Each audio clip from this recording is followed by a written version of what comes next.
বাঁচা যায়। এছাড়াও আমি আপনাদেরকে শেখাবো বাংলা গ্রিল হিসেবে এই সিলেটের শ্রীমঙ্গলের হামহাম ঝর্ণায় আপনারা কি করে টিকে থাকবেন।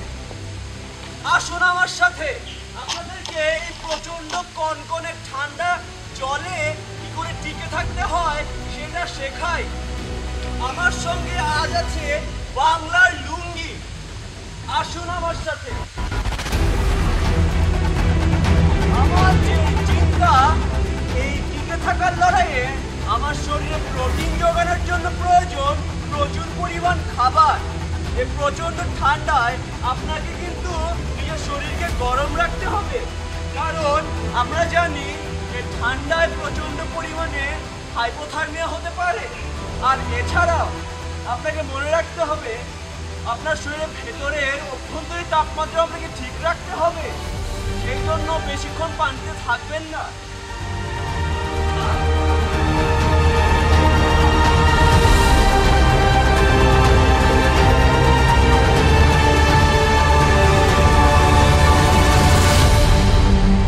এইরকম জায়গায় সচরাচর যেটা থাকে প্রচন্ড দুর্গম এলাকায়, এখানে আপনারা খাবার পেতে পারেন।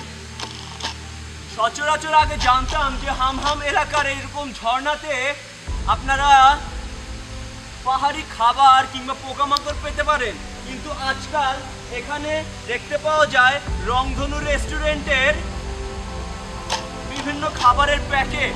এখানে হতে পারে বিরিয়ানি কিংবা অন্যান্য যে কোনো সিঙ্গারা বা সমুচার প্যাকেটও হতে পারে।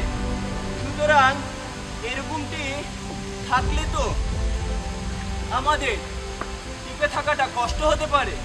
আসুন আমরা সামনে আগাই। টিকে থাকার জন্য আমাদেরকে সামনে এগোতে হবে। টিকে থাকার লড়াইয়ে আমি বাংলাদেশ আছি আপনাদের সাথে।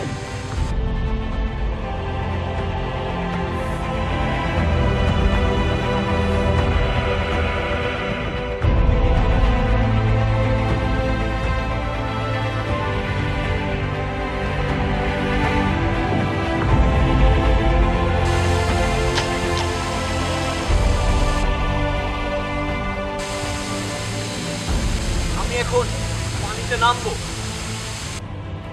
আপনাকে সহযোগিতা করতে হবে। হ্যাঁ।